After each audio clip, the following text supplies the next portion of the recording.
Yes, hi, I'm David Weston from up at UWE. I'm an engineer. I think I'm preaching to the converted here if I say that to achieve our public health aims for digitization and AI, we need widespread public trust. The technical capacity for delivering these services tends to sit in the private sector.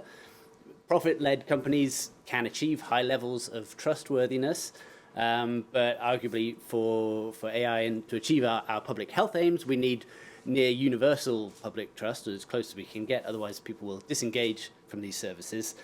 And so I believe that in certain settings, like perhaps this one, that an organization with a legally binding system of incentives, a community purpose built into its legal structure, can potentially outperform